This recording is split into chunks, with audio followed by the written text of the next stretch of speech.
एक बार रामजीवाई सत्संग भवन में हम कथा कह रहे थे। पहले रामजीवाई सत्संग भवन बड़ा केंद्र था वृंदावन में सत्संग का, वहाँ बहुत लोग बड़े बड़े वक्ताओं की कथा होती थी। फिर रोड चौड़ा हुआ तो सत्संग भवन का कुछ भाग चौड़ीकरण में चला गया, फिर धीरे धीरे अब तो और हो गए हैं। पहले ज़्यादा लोग वहीं कथाएं होती थी। पूज्य स्वामी श्री राम सुखदास जी महाराज का भी रामजीवाई सत्संग भवन में प्रवचन होता था, हमने सुना है। जी जी हाँ। तो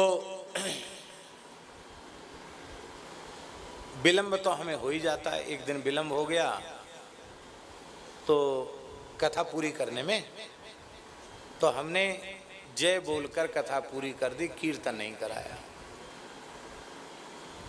तो एक गौड़िया महात्मा आए, अच्छे नाम जापक, हम उनको जानते हैं, 3.5 लाख नाम नित्य करने वाले। अब हम आपको क्या कहें, भगवान की ऐसी कृपा है। वृंदावन में ब्रज में जब कथा होती है तो ऐसे ऐसे नाम जापक संत जो कभी अपनी कुटिया से बाहर निकलते नहीं, किसी से मिलते जुलते नहीं, ऐसे संत आकर कथा में विराजते हैं। अब वो कहते हैं कि महाराज जी कहीं कोई कसर कमी होती है, मन थोड़ा उत्साह कम होता है साधन में, तो ले आपकी वाणी औषधि का काम करती है, हमारा भजन बढ़ जाता है। तो अच्छे अच्छे महात्मा आकर के बैठते हैं। अभी भी एक महात्मा ऐसे हैं जिनको लगभग 35-40 साल से तो हम देख रहे हैं, और आज तक 3.5 लाख नाम का नियम उनका चूका नहीं। ब्रज के बाहर नहीं जाते हैं। देखने में लगते नहीं कि महात्मा है। क्यों? तिलक विलक भी ज्यादा नहीं लगाते। तिलक तो लगाते हैं निम्बार्क संप्रदाय का, तो रामानंदी तो थोड़ा लंबा चौड़ा होता है, निम्बार्क संप्रदाय का तो बहुत छोटा बिंदी का तिलक, तो तिलक छोटा सा रहता उनका, खूब जप करते हैं। ब्रज में कभी कहीं विचरते रहते हैं।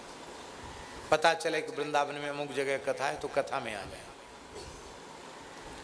पैसा छूते नहीं, संग्रह रखते नहीं, कपड़ा भी मैला कुचैला फटा पुराना सा कपड़ा। जनता की नज़र में तो हमारे जैसे जो बहुरूपीय है ना, वे ही साधु के रूप में समझ में आते हैं, जो बढ़िया कपड़ा पहने, बढ़िया तिलक लगा लें, बढ़िया माला पहन लें, उन्हीं को लोग समझते साधु हैं। पर भैया ये आकर्षक माल दिखावटी है, असली माल तो किसी कंदरा में छिपा है। हाँ, ऐसे ऐसे संत हैं महाराज। तो एक बार मेरे मुंह से उनका नाम निकल गया, उनका नाम ले दिया हमने। मलुक पीठ में थे, सवेरे सवेरे आकर को महात्मा सवेरे सवेरे आए, लगभग 5 बजे हम संध्योपासन कर रहे थे, जप कर रहे थे, आए, आकर दंडवत करके फूट फूट कर रोने लगे। महाराज जी क्यों रो रहे हैं? बोले हम बहुत गरीब साधु हैं, जैसे तैसे संसार से बच के छुप के भजन कर रहे हैं, और आपको तो बहुत लोग सुनते हैं, आप नाम ले दोगे कि अमुक नाम के महात्मा हैं और इतना भजन करते हैं, तो पर हम तो महाराज लुट जाएंगे, लो हम तो भजन है हमसे बनेगा नहीं। तो आप ऐसी कृपा करो कि हमारा भजन बढ़े घटे नहीं। हमने कहा भूल हो गई, अब हम आपका नाम नहीं लेंगे। बोलो वृंदावन बिहारी। ऐसे ऐसे भजन करने वाले संत हैं, खूब संत हैं। अभी मन में ये मत करो संत नहीं है। एक सच्चे संत से जुड़ जाओ तो सैकड़ों संत मिलेंगे, एक दुष्ट से जुड़ जाओ तो लाखों दुष्ट मिलेंगे।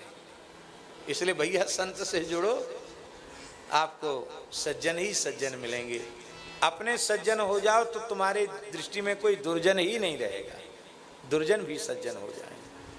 तो महाराज जी वो संत आए, गौड़िया महात्मा, बंगाली थे। बाबा एक बात बोलूं? बोलिए। रो रहे थे। आपने पोशाक नहीं पहनाया। हम तो समझे नहीं पोशाक नहीं पहनाया, किसको पोशाक नहीं पहनाया? बोले आपने पोशाक नहीं पहनाया। हमने कि महाराज हम समझे नहीं पोशाक किसको नहीं पहनाया।